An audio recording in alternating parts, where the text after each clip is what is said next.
Hola, buenas tardes. Mi equipo y yo les vamos a presentar el tema del sistema respiratorio en embriología a cargo del doctor Juan Eduardo Rábago Monzón.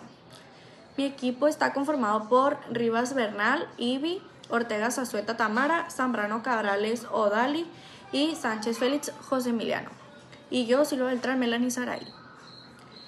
Como objetivos tenemos analizar la inducción molecular del divertículo respiratorio, sintetizar la morfogénesis de la laringe y tráquea, categorizar las etapas histológicas del desarrollo pulmonar, evaluar la maduración bioquímica y el sistema surfactante, explicar la formación de las cavidades pleurales y fundamentar la embriopatología respiratoria de mayor relevancia clínica.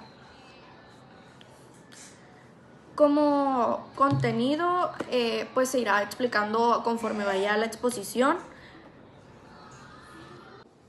Para comenzar, debemos entender qué es lo que el organismo intenta construir durante estos 9 meses. Como bien señala Arteaga, la respiración es una función indispensable para la vida y el cuerpo humano comienza a prepararse para ella desde las etapas más tempranas del desarrollo embrionario.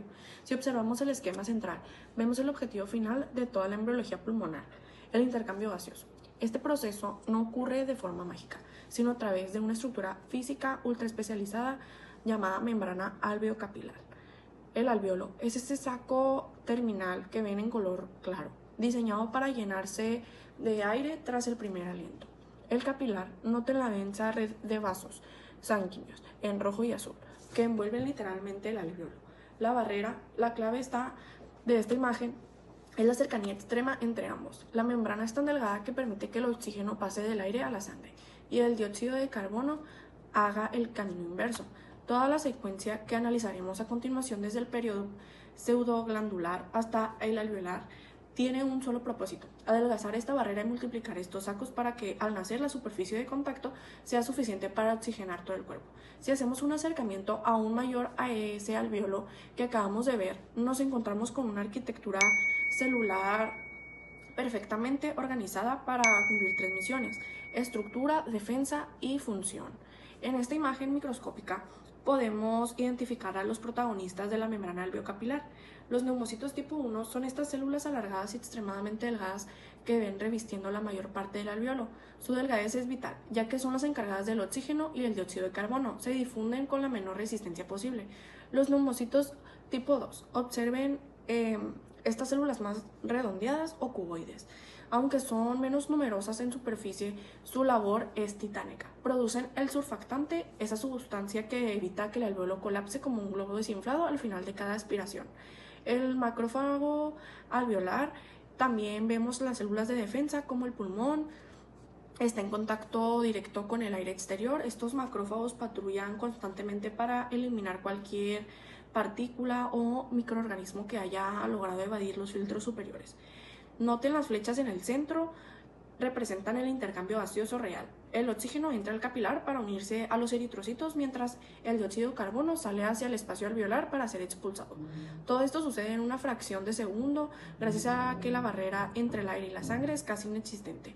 Como mencionarte, esta estructura tan sofisticada no aparece de la noche a la mañana. El organismo dedica meses a perfeccionar cada una de estas células para que sean funcionales al momento del parto. A continuación veremos cómo se llega a este nivel de detalle partiendo de estructuras mucho más simples. Para cerrar esta sección debemos preguntarnos por qué es vital conocer estos procesos.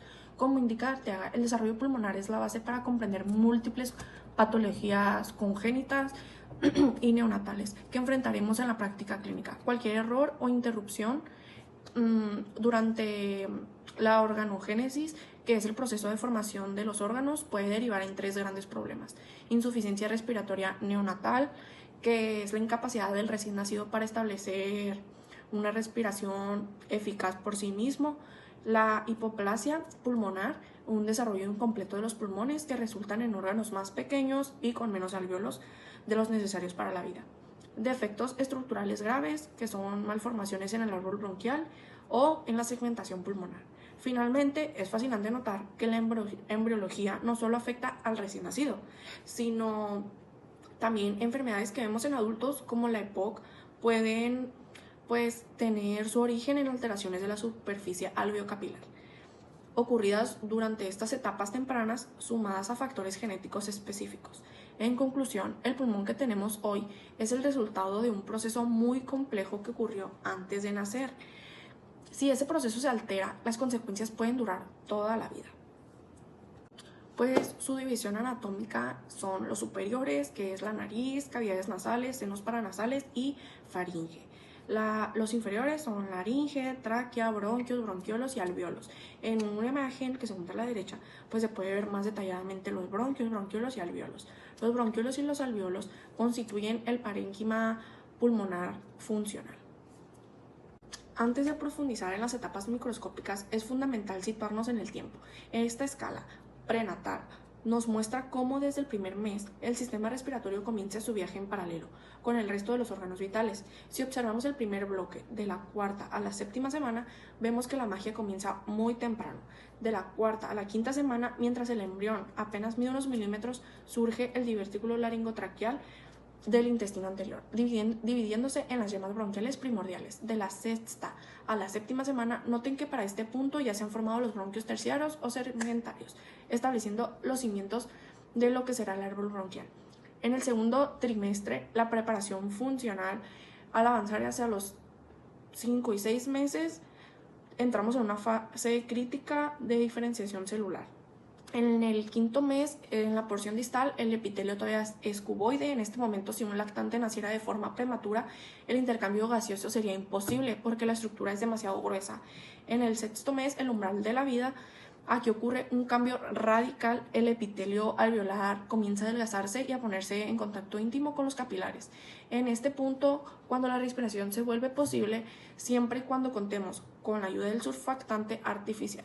Como pueden ver en la línea del tiempo, el nacimiento a los 9 meses pues no es el final, sino un punto pues de transición.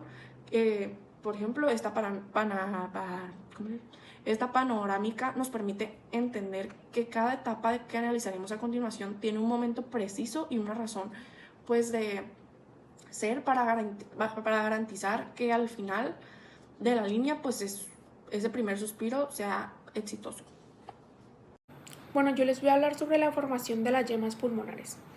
Esta inicia a finales de la cuarta semana del desarrollo embrionario, aproximadamente en el día 25. Se empieza a formar la yema pulmonar, también llamada divertículo respiratorio, y ahí también se encuentra el intestino anterior. Aquí podemos ver el cambio que se presenta posterior a la expansión y el crecimiento entre la relación del divertículo respiratorio y el intestino anterior en una dirección caudal. Estas están divididas por unas crestas traqueoesofágicas. Luego estas se unen y forman el tabique traqueoesofágico alrededor de la quinta semana, dando origen su porción dorsal para el esófago y su porción ventral para la tráquea. Aquí podemos ver un corte transversal de los arcos faríngeos. El primordio respiratorio mantiene comunicación con la faringe por medio del orificio laringio. El epitelio que recubre la laringe, la tráquea, los bronquios y los pulmones es de origen endodérmico, y el epitelio de la tráquea y los pulmones, que se encarga de las funciones cartilaginosas, musculares y conectivas, se origina del mesodermo visceral o esplácnico. Aquí podemos ver un corte transversal que corresponde a la semana 12, cuando ya fue desarrollada la laringe. El revestimiento interno de la laringe es de origen endodérmico, y los cartílagos y músculos se originan del mesénquima de los arcos faringeos cuarto y sexto. Después ocurre una rápida proliferación del mesénquima laringio, lo que modifica la forma del orificio laringio. En la semana 4 aparece el surco laringotraqueal. En la semana 5 aumenta su diámetro y empiezan a salir tumefacciones, que son las que le van a dar origen a la epiglotis. Y en la semana 6 adapta su forma como a una T. Aquí mismo en la semana 6 ocurre una oclusión rápida de la luz laringea debido a la proliferación del mesénquima. Y posteriormente la recanalización ocurre alrededor de la semana 10.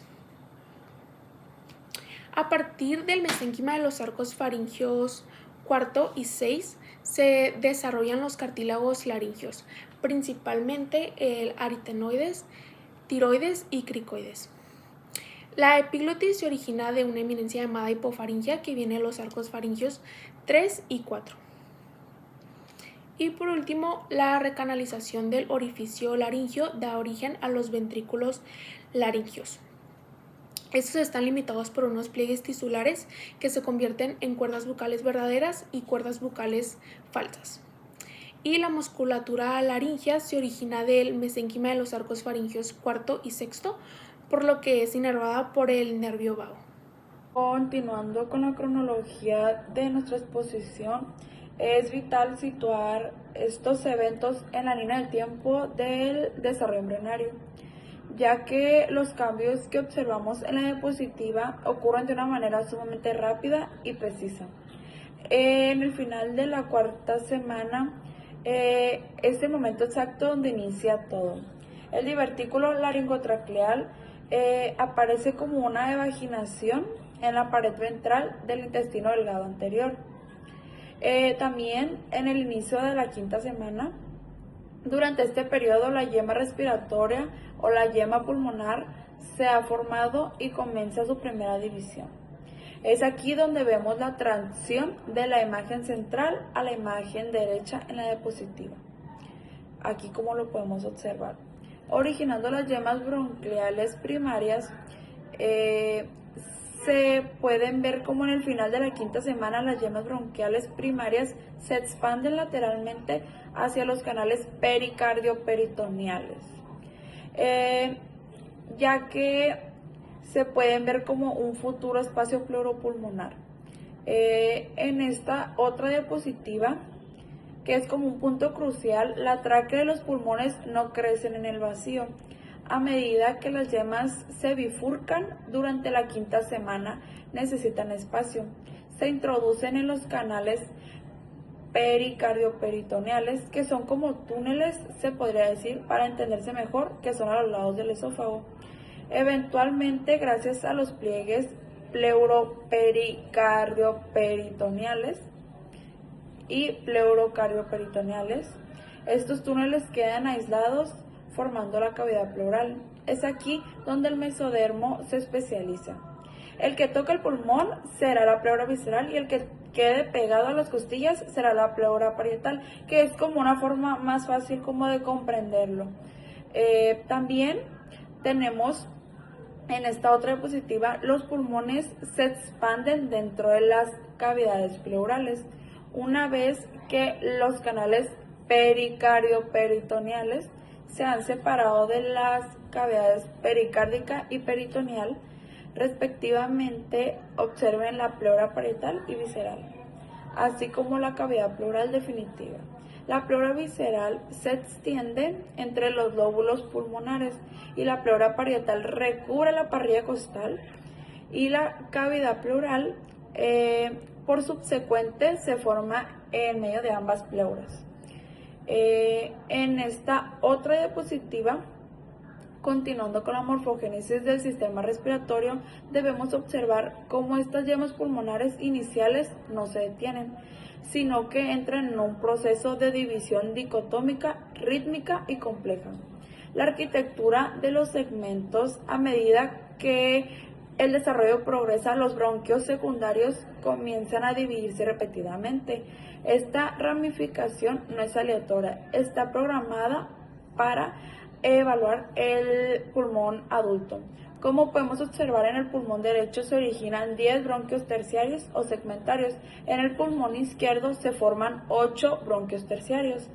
En este patrón es fundamental, ya que da origen a los segmentos broncopulmonares, que son las unidades anatómicas y funcionales e independientes del pulmón. En esta otra diapositiva tenemos la cronología de la ramificación, que es algo como asombroso notar que la mayoría de este árbol se construye antes de nacer, pero no todo hasta el final del sexto mes. Como ahorita estábamos platicando, ya han ocurrido 17 generaciones de subdivisiones, ya que pues la vida postnatal es sorprendente, ya que el pulmón no se ha terminado al nacer. Para alcanzar su configuración, o sea, como realmente va a quedar, deben ocurrir 6 divisiones adicionales durante la infancia. Y ya como en el mecanismo de control, que es como una señalización molecular. ¿Cómo sabe el epitelio hacia dónde ramificarse? Pues es un poco fácil. La clave reside en las interacciones epitelio-mesenquima. En el endodermo de las yemas pulmonares interactúan constantemente con el mesodermo visceral que los rodea. El mesodermo actúa como el director de orquesta y con el mesodermo visceral, que es el que las rodea.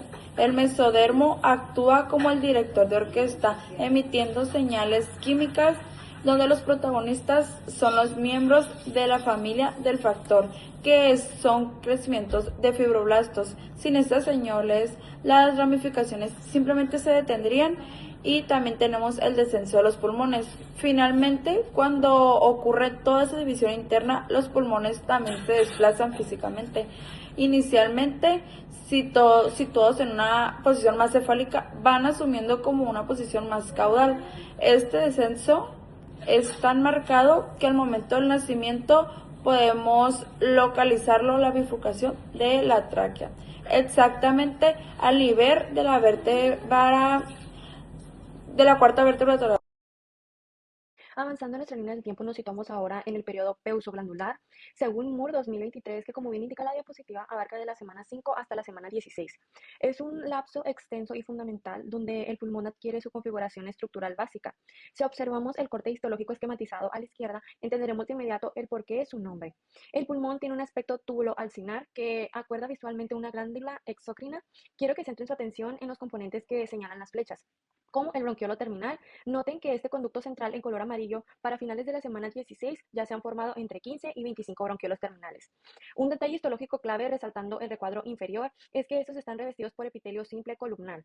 El tejido conjuntivo, que es el mesodermo, todo lo que ven en color rosa rodeando el bronquiolo es el mesodermo embrionario. Este tejido es el precursor del futuro estroma pulmonar, incluyendo el cartílago y el músculo liso. Después tenemos los capilares, identificados en color rojo. Observen que ya contamos con una modesta red capilar, sin embargo, estos capilares están todavía muy alejados del epitelio de las vías aéreas. Y como resumen, en esta fase debemos recordar que aunque la estructura parezca un pulmón funcional, es incapaz de realizar el intercambio de gases. No existe todavía un bronquiolo respiratorios ni alveolos. Por lo tanto, un feto que naciera en esta etapa lamentablemente no tendría ninguna posibilidad de supervivencia, ya que no se ha establecido la barrera alveolo-capilar. Y con este escenario de ramificación completa estamos listos para pasar a la siguiente fase, donde estos túbulos comenzarán a ensancharse, el periodo canalicular. Para concluir esta sección, pasemos de los esquemas a la realidad histológica. En la pantalla aparecen estas microfotografías teñidas con hematoxilina y eosina, donde podemos validar todo lo que hemos discutido de la anterior diapositiva. Observen la arquitectura general, es el ejemplo perfecto del por qué llamamos a esta fase pseudoglandular. Y el parenquima pulmonar no aparece un órgano respiratorio, sino una glándula túbulo-alcinar. Aquí podemos ver los túbulos, que es la luz. Noten estos espacios claros, son los futuros bronquiolos terminales. Vean cómo están revestidos por ese ribete más oscuro, que es el epitelio simple, cuboidal o columnar, con núcleos muy juntos y definidos. Después está el estroma, que es el mesenquima. Todo el tejido rosa pálido que rodea los túbulos es el mesenquima indiferenciado. Es masivo en esta etapa, ocupando la mayor parte del volumen pulmonar, lo que confirma que el pulmón es todavía un órgano sólido. Después están la ausencia de espacios alveolares. Es evidente que no vemos esas paredes típicas de los alveolos maduros. Aquí los sacos son gruesos y están aislados unos de otros con grandes tabiques mesenquimatosos. Y por último, en resumen, estas láminas nos muestran un pulmón en plena morfogénesis ramificada, que se están construyendo los pasillos de la ventilación, pero aún no se han levantado las ventanas del intercambio gaseoso. Con esta evidencia macroscópica cerramos la fase peusoglandular para dar paso a la canalización del tejido. Una vez que el árbol bronquial ha terminado de ramificarse, entramos en la etapa o el periodo canalicular, que abarca de la semana 16 a la 26. Si en la fase anterior el pulmón parecía una glándula sólida, aquí es donde el tejido empieza a ahuecarse o canalizarse, permitiendo que la luz de las vías respiratorias se hagan mucho más evidentes. En esta diapositiva pueden ver la comparativa directa del cambio radical que ocurre en el parenquima. Aparición de los bronquiolos respiratorios. Observen el nulo derecho. El bronquiolo terminal, que antes era el final del camino, ahora da origen a dos o más bronquiolos respiratorios. Este es un hito fisiológico, que es la primera vez que aparecen estructuras con potencial de intercambio gaseoso. Después está la formación de los sacos terminales. Al final de estos nuevos bronquiolos empiezan a dilatar los sacos terminales, que son los precursores de los alveolos. Noten cómo la luz de la vía aérea en color naranja se vuelve más amplia y compleja. Después está la aproximación de la red capilar. Fíjense en las flechas rojas. A diferencia de la fase peusoglandular, donde los capilares estaban lejos, aquí el mesodermo, que es el tejido conjuntivo rosa, comienza a vascularizarse intensamente. Los capilares empiezan a empujar y a aproximarse al epitelio de los bronquiolos respiratorios. Y un detalle que no debemos dejar por alto es el revestimiento. Aunque todavía vemos un epitelio simple columnar cuboidal, hacia el final de este periodo las células comenzarán a aplanarse. ¿Por qué es tan importante esta etapa? Porque hacia hasta la semana 24 o 26 la proximidad entre los capilares y los sacos terminales es suficiente para que en condiciones de cuidado intensivos neonatales un feto nacido prematuramente pueda realizar un intercambio de gases básico. Es aquí donde alcanzamos el umbral de la viabilidad fetal. Habiendo entendido esta transición estructural, pasemos ahora a revisar las características específicas que definen este periodo y cómo se ve esta invasión capilar bajo el microscopio. Ahora veremos la evidencia macroscópica de este periodo. Al observar esta lámina histológica, el cambio respecto a la fase anterior es drástico y evidente. Lo que antes parecía una glándula sólida, ahora empieza a presentar una arquitectura mucho más aireada y abierta. Quiero que observen estos tres elementos clave que definen la astrología canicular. Primero está la canalización de las vías. Noten cómo los volúmenes de los bronquiolos se han enchanzado. Ya no vemos túbulos pequeños y aislados, ahora vemos conductos más amplios que se ramifican en bronquiolos respiratorios. Después está el adelgazamiento del epitelio. Si se acercan a la pared de estos nuevos conductos, verán que el epitelio ya no es ese bloque columnar alto y robusto de antes. Las células están empezando a aplanarse y preparándose para lo que serán los futuros neumocitos. Después está la invasión capilar, que es el cambio más importante. Observen el estroma o el tejido conjuntivo, que a diferencia de la fase anterior, aquí vemos una proliferación masiva de capilares. Lo más relevante es ver cómo estos vasos sanguíneos están acorralando a los bronquiolos respiratorios. Disminuye la distancia entre la sangre y la luz del conducto. Bajo el microscopio lo que estamos viendo es la creación de la barrera alveocapilar, que aunque todavía no tenemos los alveolos maduros a proximidad que ven aquí entre capilares y el epitelio, es lo que permite que a partir de la semana 24 el intercambio gaseoso sea físicamente posible. Es literalmente el momento en el que el pulmón deja de ser un órgano puramente glandular para convertirse en un órgano respiratorio funcional. Ahora entramos en la etapa final de la gestación, que es el periodo sacular, que se extiende desde la semana 26 hasta el nacimiento. Si lo observan en la comparativa en la pantalla, verán que el cambio estructural es masivo. Ya no solo hablamos de conductos, sino de la formación de verdaderas unidades de intercambio. Fíjense en las diferencias claves que aparecen en el gráfico de la derecha, que son los sacos terminales primordiales alveolares. Vean cómo el saco terminal se vuelve más complejo y empieza a subdividirse. Estas pequeñas invaginaciones que señalan la flecha gris son los primordios alveolares. Y aquí es donde el pulmón multiplica su superficie de contacto. Después está el adelgazamiento extremo del epitelio. Observen las células amarillas, ya no son columnas altas, se han convertido en células planas y delgadas. Es aquí donde aparecen los neumocitos tipo 1, que son los responsables del intercambio gasoso, y los neumocitos tipo 2, que comienzan la producción crítica de surfactante. Después está la fibra de elastina, un componente nuevo que aparece señalado en rosa. La elastina es la que le dará la capacidad de distensión y retracción al pulmón, permitiendo que el saco no colapse al respirar. Después están los contactos alveolocapilares estrecho. Noten las flechas rojas de los capilares, ya no están simplemente cerca, ahora están íntimamente adosados a la pared del saco terminal. Esta unión es la que constituye la membrana alveolocapilar definitiva. Y lo que vemos en el lado derecho es un pulmón funcionalmente maduro hacia la semana 26 a 28. Y el número de sacos terminales y la cantidad de surfactantes suelen ser suficientes para permitir que ahora sí un recién nacido prematuro respire sin asistencia extrema. Y pues aquí vemos pasar o tener túbulos en la fase canalicular a tener bolsas de aire altamente vascularizadas. Con esto, pues el sistema respiratorio está listo para el desafío del primer llanto al nacer. Para culminar lo que es en esta etapa, yo les voy a hablar sobre 4 características las cuales se van a desarrollar aquí y nos van a definir lo que es una etapa terminal de periodo sacular terminal ya culminada con éxito. Estas son pues que aquí se desarrollan lo que son los sacos terminales, los cuales son dilataciones al final de los bronquiolos, los cuales nos sirven para el intercambio gaseoso y aparte para producir lo que es los neumocitos tipo 1 y tipo 2. Después están que se desarrollan los tabiques primarios. Estos pues son primarios ya que todavía no se han adelgazado completamente y estos todavía aún falta por desarrollarse, pero aquí ya nos ayudan a poder albergar aire y ya son funcionales. Después tenemos los neumocitos tipo 1 y 2, los cuales son los neumocitos tipo 1 que nos sirven para el intercambio gaseoso y prácticamente son toda la superficie alveolar, y los neumocitos tipo 2 que estos producen surfactante pulmonar, los cuales nos ayudan para que los pulmones no se colapsen. Y por último la barrera hematogaseosa, la cual es una barrera que nos ayuda para poder hacer el intercambio gaseoso y nos confirma que ya se puede hacer el intercambio gaseoso entre el oxígeno y la sangre directamente. Y ya esto nos sirve porque los neonatos de la semana 25 en adelante ya pueden sobrevivir, o sea, en UCI, que es la unidad de cuidados intensivos, ya pueden sobrevivir ya que tienen esas 4 características las cuales les permiten poder respirar. Bueno, pues aquí veremos las diferenciaciones en esta diapositiva, las cuales nos indican que ya puede haber un correcto funcionamiento con los pulmones.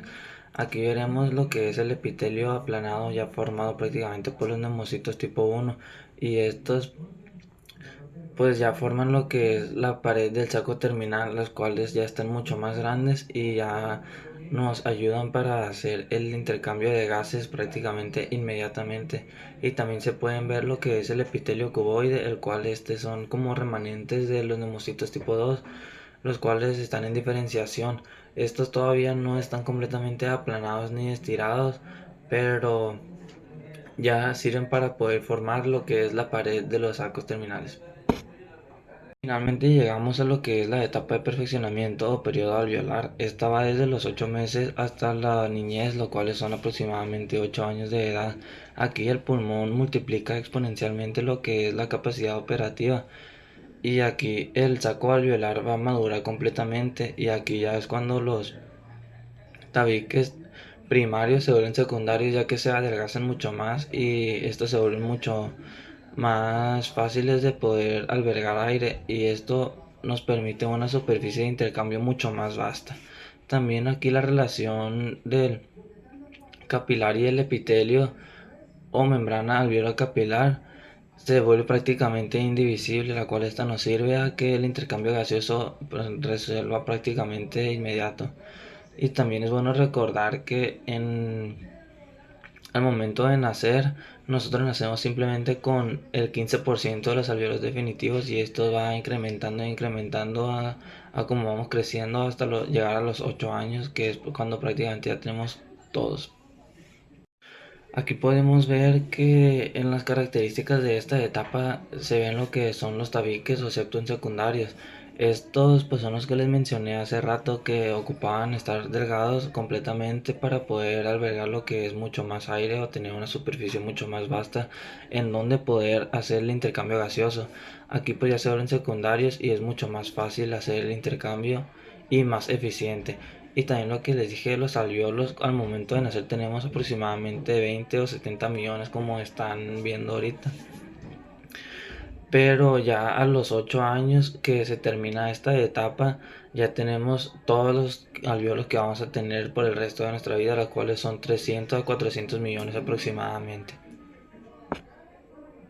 Bueno, en esta diapositiva podemos ver lo que es el sistema de oxigenación fetal, el cual pues es una serie de recorridos en los cuales se van pues cambiando conforme va pasando, pero hay un recorrido mucho más corto, que es por lo general el que la sangre toma, que va desde la placenta, ya que está ahí la vena umbilical, la cual pasa por el ductus venoso, que es el primer atajo para pasar a lo que es la vena cava inferior, y de la vena cava inferior pues ya entra a lo que es el atrio derecho, y del atrio derecho pasa hacia lo que es el agujero oval para poder pasar al atrio izquierdo directamente, sin tener que hacer todo el intercambio, todo el movimiento que se hace en el corazón, o prácticamente el recorrido.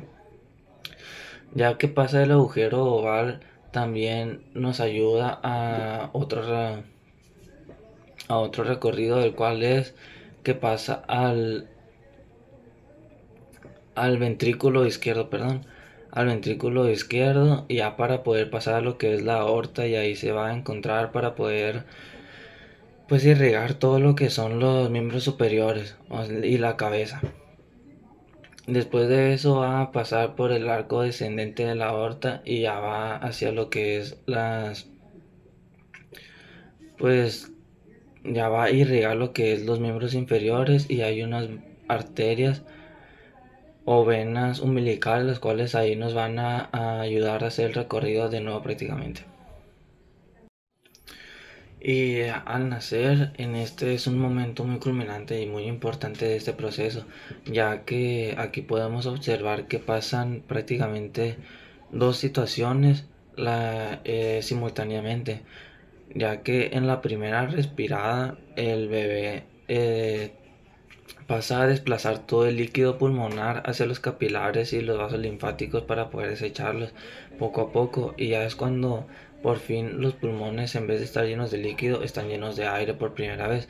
Y también por último hay una vasodilatación masiva en todo el cuerpo por el oxígeno que se pudo recolectar ahora sí, y esto pues prácticamente hace que el cuerpo ya pueda mantenerse por sí mismo y no por la ayuda a la oxigenación de la mamá.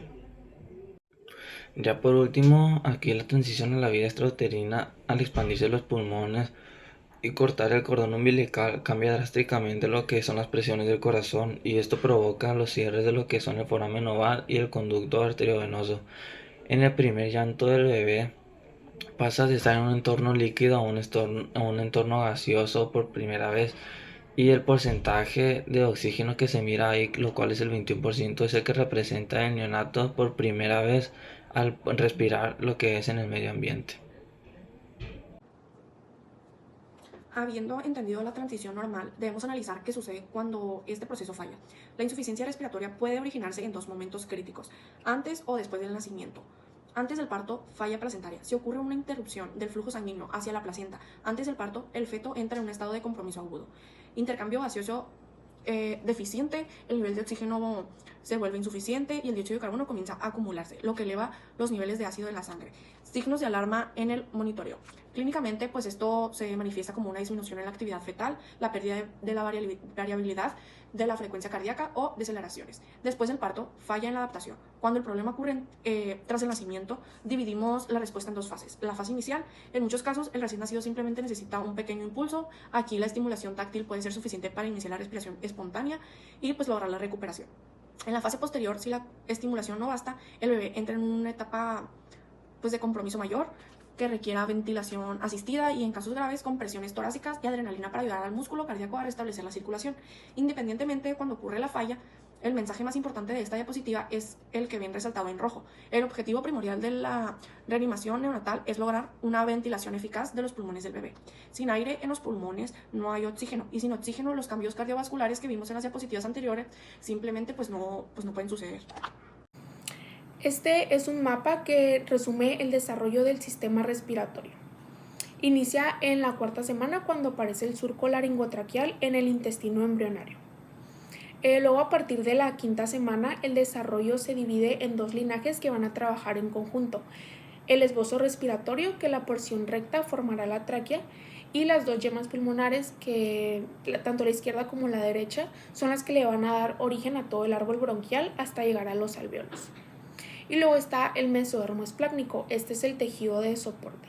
De aquí provienen los cartílagos, el músculo y la pleura, tanto la capa parietal como la visceral. Luego están las etapas resaltando el cambio celular de cada una. La pseudoglandular, que es la formación de tubos de células columnarias. La canalicular, que es la aparición de bronquiolos respiratorios de células cúbicas y el inicio del desarrollo de vasos sanguíneos. La sacular, que los sacos se revisten de neumocitos tipo 1 para el intercambio y tipo 2 que producen surfactante. Y la alveolar, pues es la formación definitiva de alvéolos y tabiques y que gracias a la limpieza del surfactante van a desarrollar la membrana alveocapilar. Este esquema ayuda a ver que el pulmón no es solo un conjunto de células, sino una interacción entre el endodermo y el mesodermo a lo largo del tiempo. Estas son las referencias. Gracias.